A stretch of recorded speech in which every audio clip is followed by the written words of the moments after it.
good? This is Starkey coming to you live from the Royal Bank of Starkville, my studio in Philadelphia. The track we're talking about today is a track I did for SATURATE Records called Seaweed. The track kind of starts off as like an 8-bar grime track.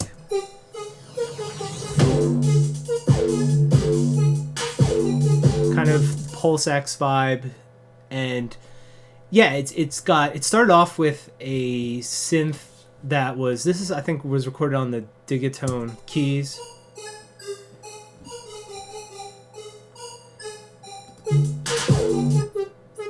Doubling that with some software synth stuff.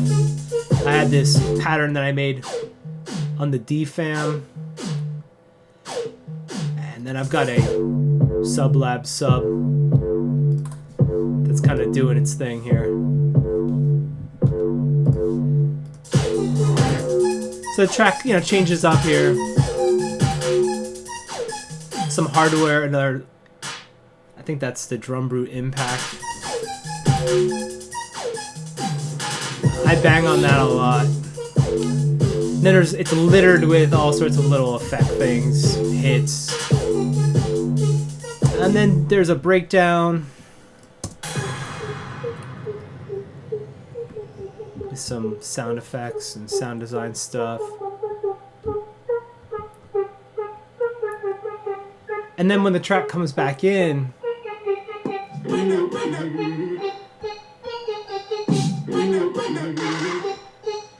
it's like a trap record. You kind of get this kind of wonky lead synth. And so, funny about this track, you see how a lot of stuff's muted? I actually ended up having to use the pre-master first version of the track because that wonky, like, weird synth that's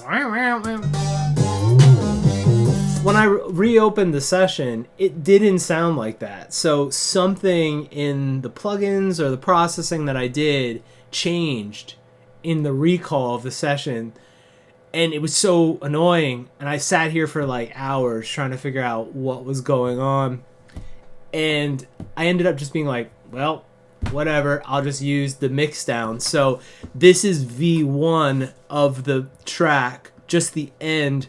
And then I also layered in a few other things. So you basically are getting the end of the song. It's my first mix down. You can see this is V2. So I'm using the whole blend. And then there's some extra things coming in here. Is this even playing? No, it's muted. That's muted. What's going on here? That's muted. Yeah, literally there's nothing playing. It's the 2-track mix for the second half of the track. Now, obviously, I already mixed that, but I ended up going back and redoing and rechanging the lengths of things in this first section, the first half of the track, so it got to this section faster. And when I tried to recall the session, I couldn't recall it. So you get this. That synth, that mangled synth is what makes the track. So I couldn't get it to sound like that again, so I just had to use the 2-track mix. So this track is, 84 tracks with like lots of little things all around, and the original parts, some muted. And my sessions tend to be pretty big when I'm working on things. I don't know, they just end up getting there because I just keep adding tracks. And then a lot of times I mute things or remove things, and like if I ever submix things down, I always leave the original elements there so I can go back and get them later. So this is Seaweed. Yeah, hope you like it.